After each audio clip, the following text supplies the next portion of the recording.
Hi everyone. So here we are on our next lecture, which is on expansion and consolidation of British power in India. Now in the previous video I have already given you the background story of the same. I have made you understand about the differences between the key concepts like imperialism and colonialism, and how did the British imperial history led to, or let's say their imperial ideology led to coming to India, and then what all things happened is what we have covered there. Now when we try to see how did they actually expand themselves and tried to consolidate in the whole of India. So we begin our discussion with Anglo-Mysore Wars, because these were the pointers that were done in the last section. I hope you remember. These were the causes of the British success, and we have also talked about the accidental or the intentional conquest. So moving ahead with the expansion and consolidation here in the case of Anglo-Mysore Wars, you will have to relate it with the two major things. Firstly, because we'll be covering Mysore once and then Marathas in the next one. So firstly, you will have to understand that what were those important reasons, or some of those important reasons because of which British wanted to intervene in the Mysore and the Maratha states, right? So the first thing would be, इसको अब हम common ही लेके चलेंगे, British intervention in the Mysore and the Maratha states, क्योंकि हमें सबसे पहले तो रीजंस समझने होंगे. Although we have done about the state, so we know how significant they were, but why was the British interested here? So firstly you need to remember that mainly the reasons were very much commercial. उसमें कोई doubt ही नहीं होना चाहिए. They wanted to expand trade and profit. They were already the East India, British East India company was already getting so much of profit.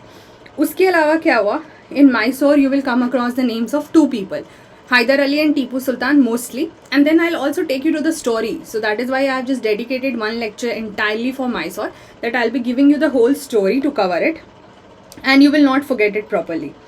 Hyder Ali, and if you talk about Tipu Sultan.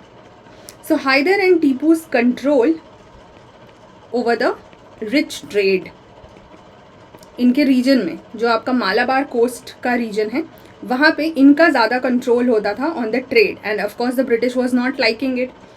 Then अब इस क्या होने लगा, this was actually seen as a threat to East India company's trade. When I say East India company here, of course I mean the British East India company. Trade in pepper and cardamom, उनको जो spices चाहिए होते थे वो उस reason में अच्छे मिलते थे.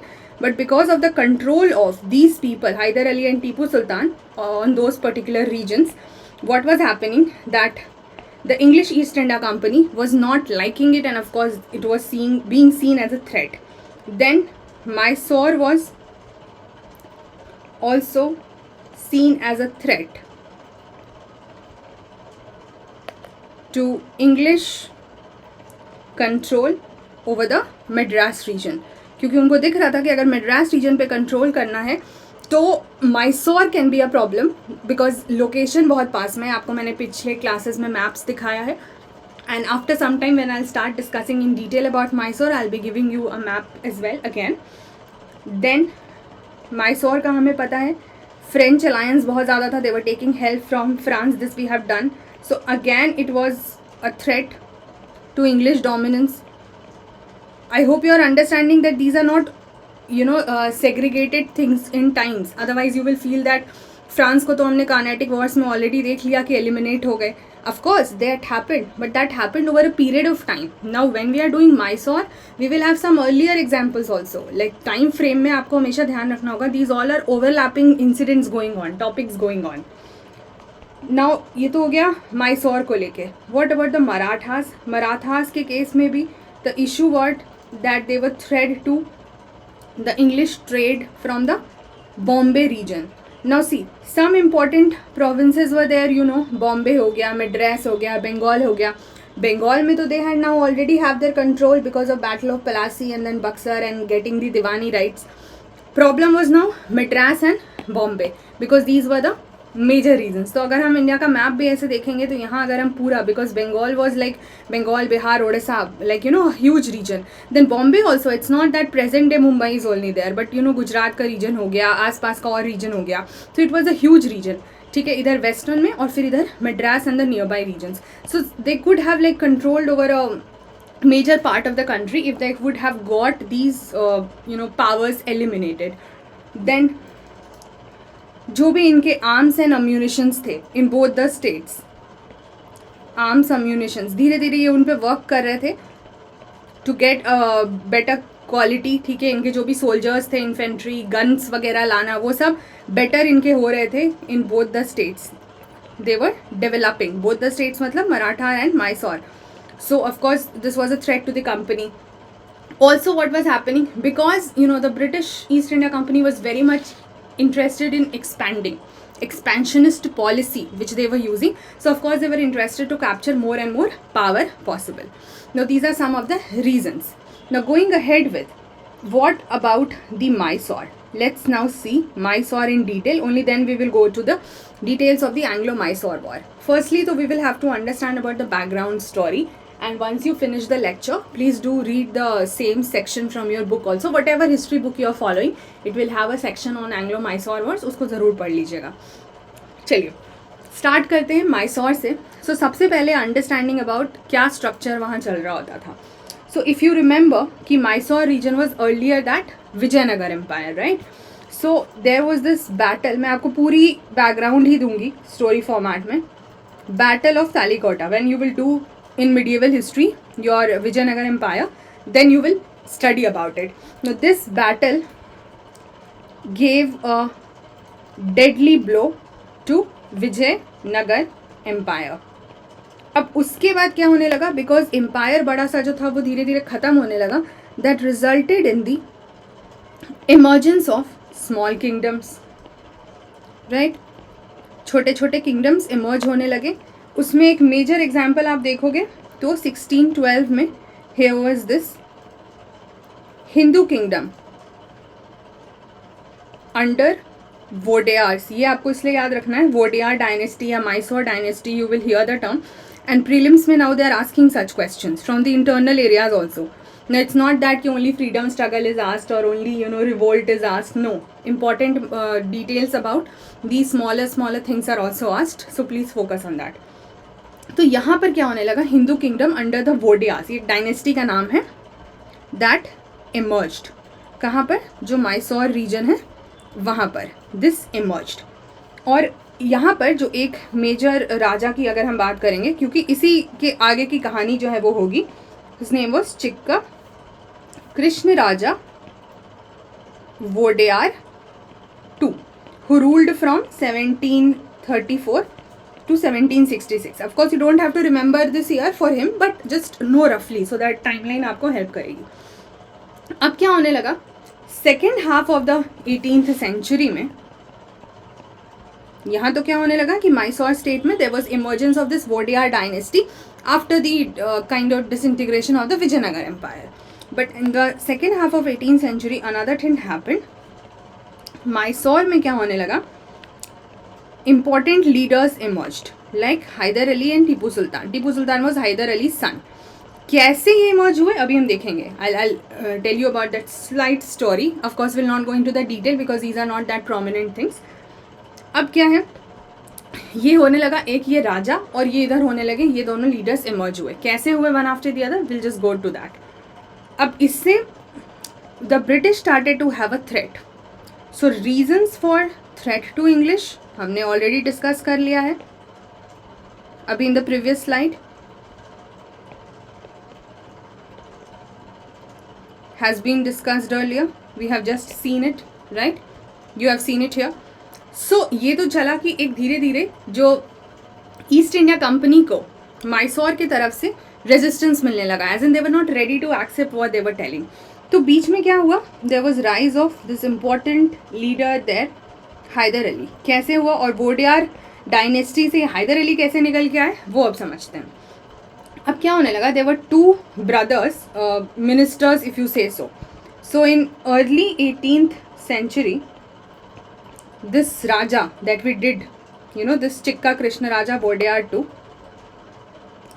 So Chikka Wodeyar was reduced to a mere puppet.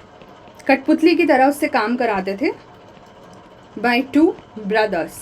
ठीक है, मिनिस्टर्स थे वो बेसिकली. और इन दो भाइयों का नाम क्या था? नांजाराज and Devraj. Now, under these ministers, Hyder Ali used to work. So, under them, Hyder Ali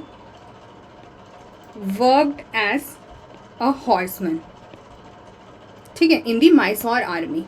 So, I hope you are getting the context. But even if he just worked as a horseman, he was very enthusiastic, he was very capable, he was very much interested in understanding, he had those diplomatic skills, qualities बहुत थी, but he was just working as a horseman. अब क्या होने लगा? in the Mysore regions there were repeated incursions, मतलब बार बार आस पास के लोग जो है वो आते थे. incursions as in घुसपैठ करना. so repeated incursions by Marathas and Nizam of Hyderabad. I'll show you the regions and you will just understand.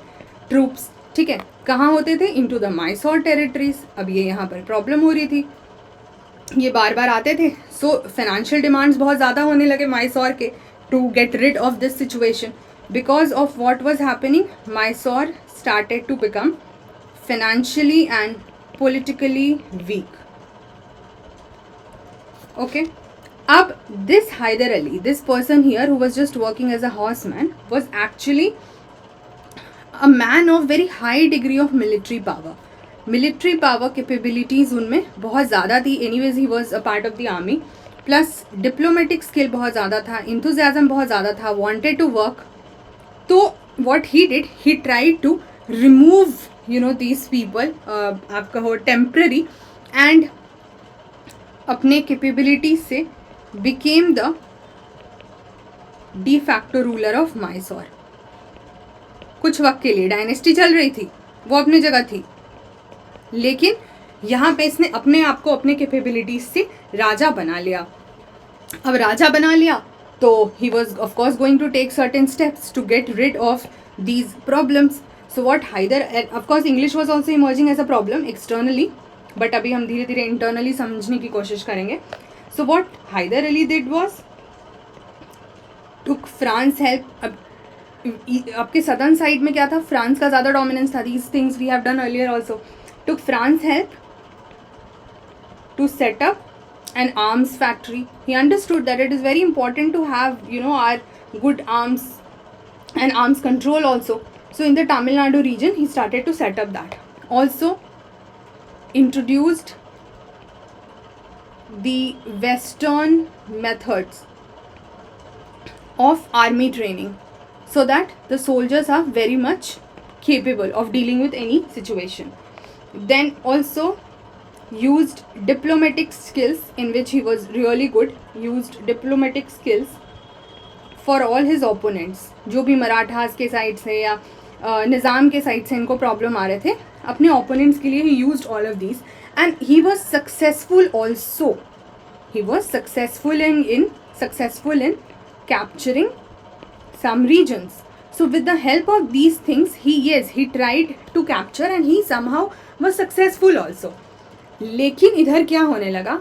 अब यहाँ पर तो क्या होने लगा? 1761 में ही became the de facto ruler, and 1761 में ही, if you remember what was the case, there was this battle of Panipat, third battle of Panipat, and in that what had happened? Marathas were defeated by whom? Ahmad Shah Abdali. Now see, ये सब चीज़ें आप लोगों को याद रखनी होंगी. I have repeated them also again, but you will also have to remember. So they were defeated by the Ahmad Shah Abdali, and of course now they were very angry. So now they tried to recover from their defeat, and after recovering from their defeat they attacked. अब external invaders से तो ये हार गए थे, तो of course जो internal India में जो रूलर्स थे उनसे टकराने की कोशिश करते अपने आप को एक सुपर पावर दिखाने के लिए. तो दे attacked Mysore and defeated Hyder Ali several times in different years like 64, 66, 70, 71, and even he had to give huge money to be able to get rid of this situation. तो चाहे despite of his capabilities and somehow removing his opponents, still later in the phase he got defeated. But what happened, they attacked Mysore under this particular important Peshwa, Madhav Rao. Now when he died, so after his death in 1772, of course Hyder Ali got an opportunity to rise back. So Hyder Ali raided the Marathas during 1774 to 1776 and recovered all lost territories plus new areas को capture कर लिया. New areas were captured. So even though in between Hyder Ali did see a defeat, लेकिन he rose again and against the Marathas वापस इन्होंने अपने सारे areas जो हैं वो capture कर लिया. Now you will say that where is this Anglo war happening? I mean, like British कहाँ है इसमें? अब हम समझेंगे. And this background was important to be understood because we have to see it as rise of Hyder Ali. Until and unless we don't understand the importance of this person, and this can actually come in maybe memes also to write some short note on, let's say, Hyder Ali or Tipu Sultan. So you should have those sections prepared also. अब हम समझने की कोशिश करते हैं कि ये जो ब्रिटिश और माइसोर के बीच में वॉर्स हैं वो कैसे हुए. 4 wars happen जिनको एंग्लो माइसोर वॉर्स बोला जाता है. एंग्लो बिकॉज ब्रिटिश और English is involve in this. So let's understand about the first Anglo Mysore Wars. इस केस में क्या होने लगा, that happened from 1767 to 1769. Now see, at this point of time, who was the charge of the British East India Company? In charge, you would say Robert Clive. Now they were not at that point of time called as the Governor Generals. ठीक है, वो सिर्फ governors होते थे अपने अपने provinces के. Because when you will do those acts, तो you will come across this act, Regulating Act of 1773. जहाँ पे आप पहली बार गवर्नर जनरल का नाम सुनोगे, then you will come across a name which I'll tell you in some time. तो वो जो गवर्नर जनरल वाली चीज़ है वो एक्चुअली वहाँ से शुरू होती है. तो उसके पहले the just people they were taking in charge और गवर्नर्स की तरह हम उनको देखते हैं. तो at this point of time the person who was responsible, or you would say was pretty active, was Robert Clive. You have already heard about him. Now let's see what was happening in this first Anglo-Mysore war. So there were, अगर हम background में देखेंगे तो there were several reasons which led to this war. One immediate reason was there, but things were building up. For example, first reason was Hyder Ali's friendship. Friendship with whom? Friendship with French. Of course that was problem for the British. Then there was some dispute. So Mysore border dispute between the Madras government, जो British side से जो Madras area को deal करते थे, and Nawab of Carnatic. I have already shown you the Carnatic region also. ये एक problem था. But then there was this immediate cause. Now what was this immediate cause? So what happened in this immediate cause was that there was this region which I'll just show you. उसके ऊपर होने लगी rivalry. So there was rivalry over the control of this region, Nadan Sirkars. So let's first check the map here, only then we'll proceed with the pointers so that you understand the pointers pretty clearly. This video might be slightly long to you because I have to give you every detail, so kindly have that patience and watch it till the end. Let's say अगर हम इस region को समझने की कोशिश करेंगे, so this is that region of Nadan Sirkars, if you say so. And अगर हम आसपास के regions को समझते हैं, so here you had the Mysore, roughly I am making. ठीक है, इधर केरला वाले में you had the Travancore, because ये सारे नाम जो हैं वो आपके सामने आएंगे one after the other. Then here Mahe is a term that you will see. यहाँ आपका पौंडीचेरी है, ठीक है, यहाँ मेड्रास हो गया. और अगर हम आसपास देखेंगे, यहाँ पर ऑफकोर्स गोवा इज़ देयर. अगर हम आसपास देखेंगे तो हियर यू विल सी निज़ाम के अंडर की टेरिटरी जो आपका हैदराबाद का रीजन था, एंड यहाँ पर पेशवा मराठास के साथ. ठीक है, तो ये this will be very important for you to understand कि नेबर रीजन में जो है क्या चीज़ें चल रही थी, and accordingly you will I think will be clear with the story. तो फर्स्टली तो हमने देखा कि ठीक है नवाब, और यहीं पर आपका कर्नाटक रीजन भी है, तो you know Madras government here and Karnataka region, तो बॉर्डर एरिया है, डिस्प्यूट रहा. देन ओवर दिस रीजन नदन सरकार जो है वो क्या होने लगा, इनका राइवलरी होने लगी ऑन दिस रीजन. अब यहाँ पे क्या हुआ in this case of rivalry, जो नदन सरकार रीजन है ये क्या था, this was held by France. ठीक है, जब तक ये हटे नहीं थे टिल 1758. और ये क्या है, अगर if you have to define this you will say that this is a series of coastal territories, क्योंकि कोस्टल रीजन है, so series of coastal territories between Madras and Bengal. I hope you are able to figure that out also, because here if you have Madras and here you have Bengal, तो उनके बीच की ये जो है वो territory थी. Now the British already had a strong hold in the Bengal region and they were already having a government in Madras region, although not that prominent. I mean not having a complete control hold but still having a government. So they wanted to have control over this area. That should be like clear also, because earlier this was held by France also, and then of course British would want to bridge that gap. अब क्या हुआ, so other reasons अगर हम देखें, now the English concluded a treaty, किसके साथ मिलके, निज़ाम के साथ मिलके, ठीक है, with निज़ाम ऑफ हैदराबाद. और इस ट्रीटी में इन्होंने क्या बोला, they persuaded him to give the Nadan Sarkar region. और बदले में what will the English give them? If the Nizam gives them the Nadan Sarkar region, the English will give them, so you can say in lieu of, मतलब in return of protection from Hyder Ali. So of course the Nizam and Marathas, they both were understanding that Hyder Ali was a danger to them, so they needed protection from Hyder Ali. So the English offered to them that you give us this region and what we will do is to protect you from Hyder Ali. If there will be any problem we will be there to help you. Okay, this was one reason happening. Then another thing was, अब Hyder Ali already had territorial disputes. किसके साथ में, आरकोट. आरकोट आपको बताया था, आरकोट आप पुराने map में देख के मुझे बताएंगे कि कहाँ की बात हो रही है. नवाब ऑफ आरकोट आसपास का ही रीजन है, and also having differences with Marathas because of the nearby region, so everybody wanted to control the regions. ठीक है, then Hyder was also annoyed with whom, with British. क्यों, क्योंकि उन्होंने क्या कर दिया, वेलोर रीजन में पोर्ट सेटअप कर दिए थे. तो एनीवेज ब्रिटिश का इंटरवेंशन हो रहा था in the southern region which Hyder Ali was not liking at all, right.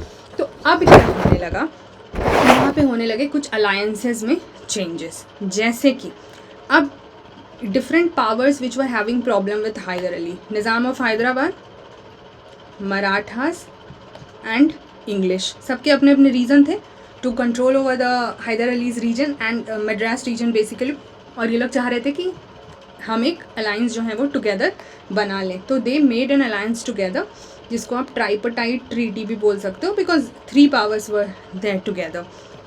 ठीक है, वर्सेस हैदर अली इन्होंने अलायंस बना दिया. And what they did, attacked Mysore. Mysore में अटैक कर दिया. कब किया, अटैक्ड मैसूर इन 1766.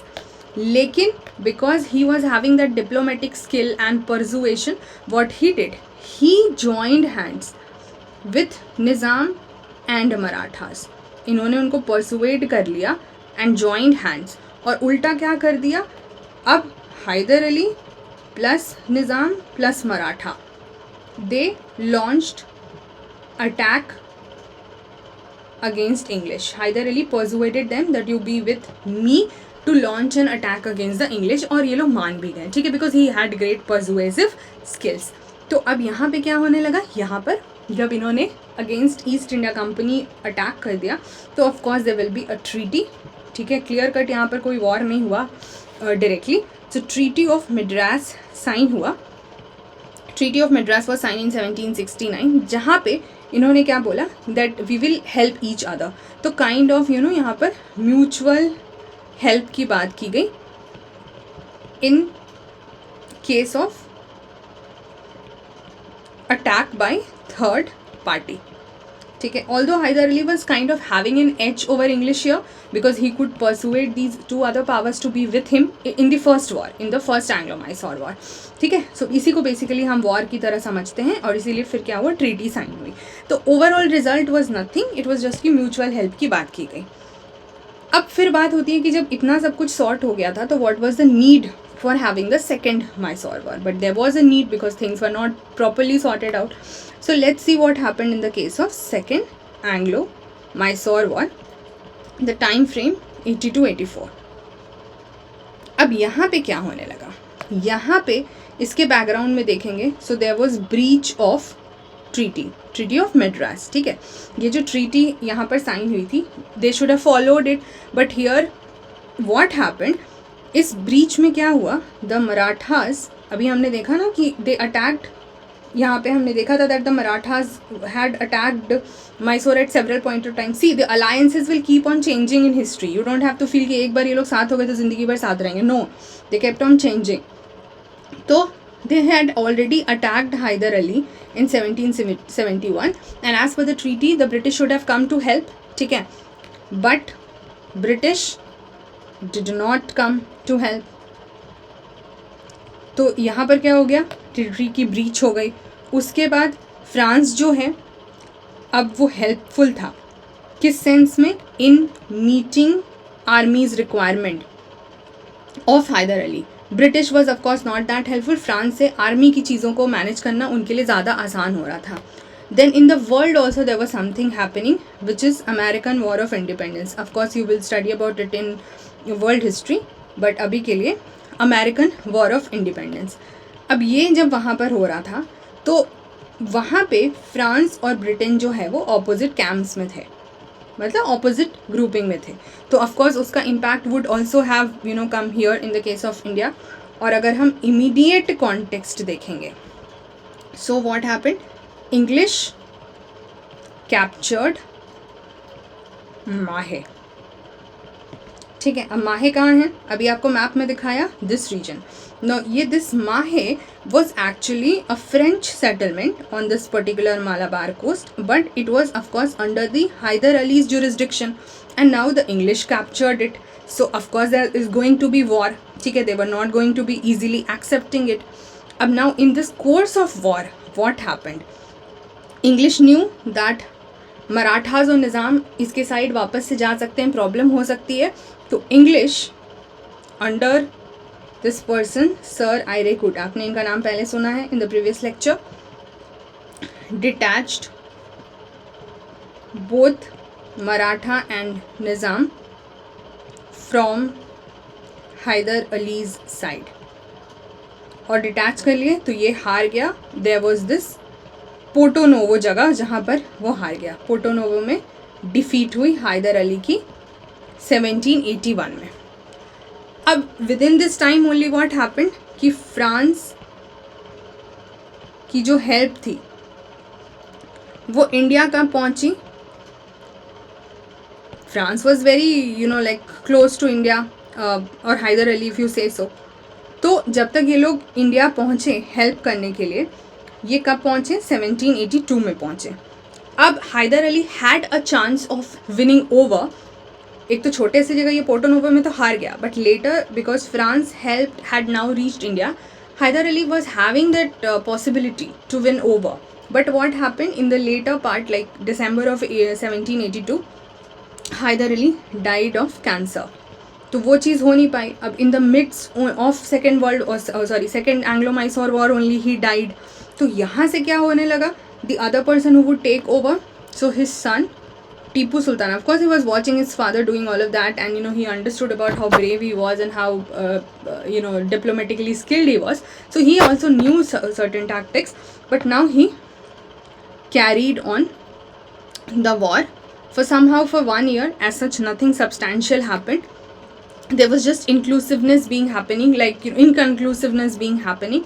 Drawn struggle हो गया, and finally the second Anglo-Mysore war also ended with the Treaty of Mangalore. ठीक है, 1784 में वापस से वही बात हो गई कि हम एक दूसरे की जो टेरिटरीज हमने कैप्चर की हम वापस दे देंगे. So there was mutual restitution of each others territory. British इनको वापस दे देगी और ये लोग ब्रिटिश को वापस दे देंगे, ऐसा डिसाइड हो गया. तो सेकेंड एंग्लो माइसोर वॉर में also neither the Mysore was winning nor the English was winning. It was just a drawn struggle. ठीक है. अच्छा, you have to remember just for prelims perspective, during this time we already had got one governor general. ठीक है. So governor general here was Warren Hastings. आपको 1773 में का मैंने बताया था ना, तो बेसिकली 1772 में ही वॉज अपॉइंटेड. तो 2 से लेके 85, 1772 से लेके 85 तक यहाँ पर governor general was Warren Hastings. तो उसके टेन्योर में हुआ ये सेकेंड एंग्लो माइसोर वॉर. इस तरह के prelims questions they ask you that you know which governor general was during this war, or let's say they can ask you about that Hyder Ali died during which Anglo-Mysore war, first, second, third, fourth. So second, ठीक है, that you have to remember. And then they can also ask you कि हर Mysore war का conclusion क्या रहा. तो first was also actually just you know mutual restitution only. Second was also mutual restitution. अभी तक कोई final result आया नहीं है यहाँ पर. Then फिर बात होती है third Anglo-Mysore war क्यों हुआ. That happened from 90 to 92. अच्छा, अब यहाँ पर जो इमीडिएट कॉज था वो था Tipu's attack in 1790 on Travancore for restoration of his rights. अब why did he attack Travancore. तो सबसे पहले तो देखते हैं Travancore. I have already shown you again this you know Kerala region. No what happened here, Travancore had purchased you know some regions from the Dutch power was also there. ठीक है, आपको एक साथ ही मैंने करा दिया था initially that they got eliminated but they were still there. तो उनसे स्टार्टिंग में उन्होंने डच से जो है कुछ रीजन्स ले लिया था, कोचीन स्टेट. अब प्रॉब्लम वॉज कि Cochin was actually under Tipu Sultan. तो अब Tipu Sultan felt that you know Travancore is trying to have a control over the regions which are actually under Tipu Sultan. So he just attacked on Travancore कि भाई मेरे राइट्स मुझे वापस चाहिए, आप ऐसे मेरे एरियाज पर अपना कंट्रोल नहीं जता सकते हो. तो अब यहाँ पे क्या हुआ, now English had already got an opportunity. English was willing to have a complete control over Mysore and in the first 2 Anglo Mysore war there was nothing conclusive. Now English when saw that Mysore and Travancore internally there was some problem, so English they would of course have not missed on any chance. तो English sided with Travancore. इन्होंने क्या किया, Travancore का साथ देना शुरू कर दिया and combiningly they attacked Tipu. ठीक है. अब यहाँ पर भी things happened, लेकिन different years different things happened. For example 90 में क्या हुआ, Tipu defeated English. बट 91 में निज़ाम और मराठा का सपोर्ट मिला and now here the next governor general was Cornwallis, Lord Cornwallis. So you have to remember for every war like Warren Hastings for the second war and for the third governor general Cornwallis. So he took the help of this Nizam and Marathas again and headed a large army and the capital was Seringapatam. ये नाम आपको याद रखना है.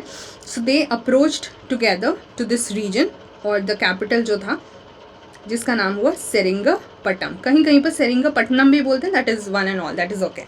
सेरिंगपटम तक ये लोग पहुंच गए. तो अब क्या हुआ, 1792 में जगह के नाम से ही ट्रीटी साइन होती थी. So the treaty of Seringapatam was signed because of which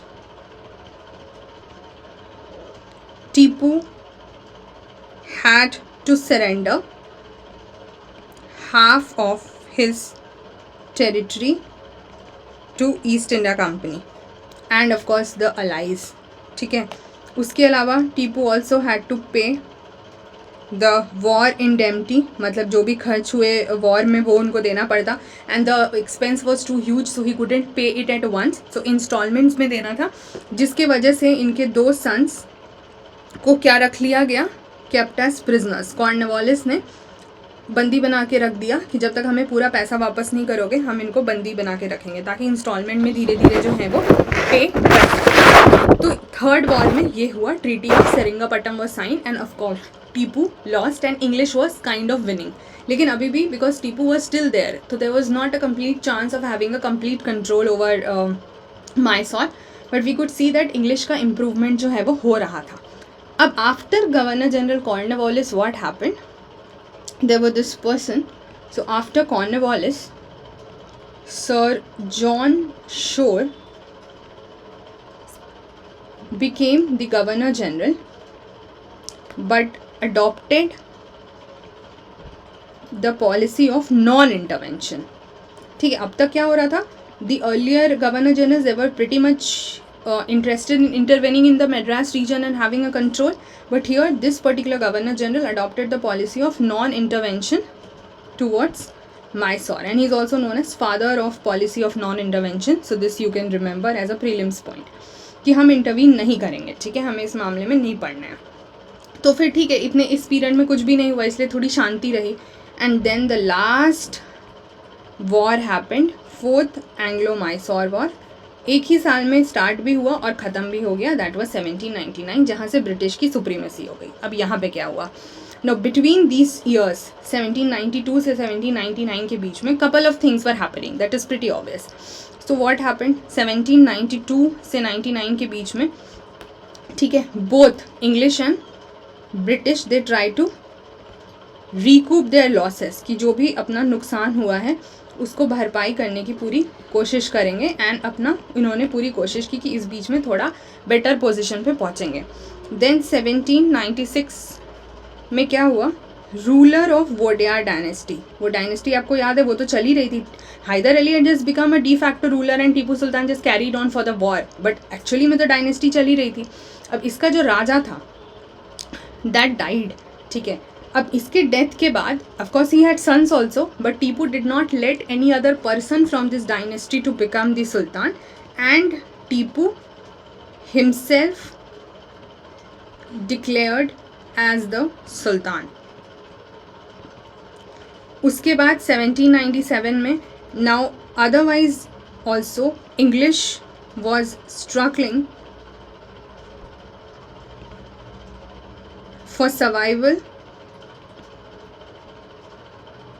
against France.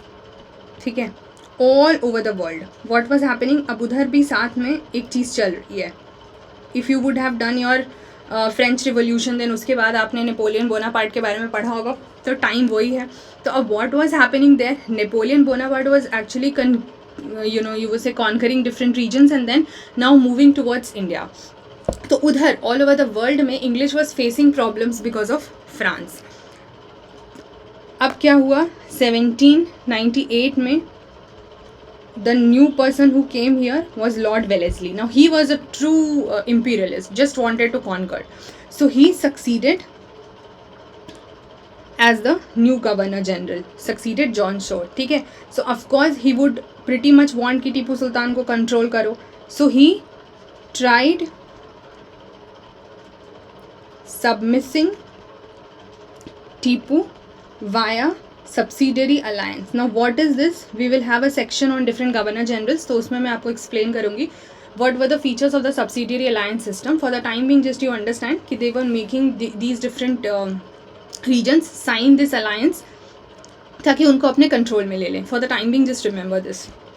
So he tried submissing Tipu, लेकिन of course Tipu did not agree. Why would he agree? ठीक है, so he was very much prominent in his ideas that no, I don't have to give the control over you. तो ठीक है, he of course denied despite of any kind of force coming from the British side or from Wellesley's side. He was just not agree to do this. He just refused all the offers. तो of course यहाँ पर क्या होता, war तो होना ही था. He denied or refused. अच्छा, अब इधर एक और चीज़ जो चल रही थी, Napoleon Bonaparte, as I told you, because he now turned towards India to have the control. And when Tipu Sultan got to know about it, he understood that this is a right opportunity. So Tipu saw this as a great opportunity कि भाई France को जो है वो हम use करके English से छुटकारा पा सकते हैं. ठीक है, ताकि हम इंग्लिश को इंडिया से निकाल पाएँ. And then he entered into negotiations with France. उसने नेगोशिएशन करने की कोशिश की और फ्रांस के साथ मिलके ये डिसाइड करने की कोशिश की कि इंग्लिश को कैसे हटाना है. बाकी he just tried to have an army and he planted a flag of liberty at the capital Seringapatam etc. वो सब आप बुक से आराम से कर लो, factual details हैं. Now because Tipu had already refused to sign this subsidiary alliance, the war between English and Tipu began. So the war began in Feb 1799 and it was over by May 1799. English east India company की एक decisive victory हो गई यहाँ पर कि अब finally Mysore के साथ there is no point having a war because now they have already won. एंड हम इसको छोटा सा जो बैटल बोलेंगे that was battle of Seringapatam because this was the capital. And Tipu Sultan died while defending his capital. He of course fought with bravery till the end but died while defending the capital. France help was coming to help him but before they could reach he actually died. तो अब क्या होने लगा, जाहिर सी बात है battle of Seringapatam हुआ, English जीत गई. So if you have to give a consequence of the fourth Mysore war, whatever remaining territory was there, everything went to either the English East India Company और थोड़ा निज़ाम को, थोड़ा मराठास को, because they were also helping.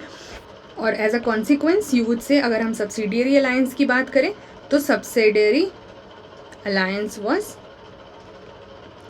imposed on Wodeyar king.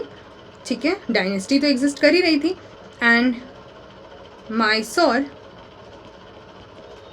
Virtually became, दिखने में लगेगा कि राजा के अंदर में है लेकिन रियल में पावर किसके पास थी, dependency of British. So Mysore virtually became a dependency of British. So this is the whole idea of the एंग्लो-मैसूर war. And with this now the British has also conquered the Mysore region. Bengal तो कर ही चुके थे, अब मैसूर भी कर लिया. Now in the next video we will discuss on the Marathas. एक एक करके कैसे इन्होंने पावर्स को कैप्चर करा वो हमको समझना है. I know it was slightly long lecture but I think you have understood the whole story. काफ़ी कुछ हमने करा है.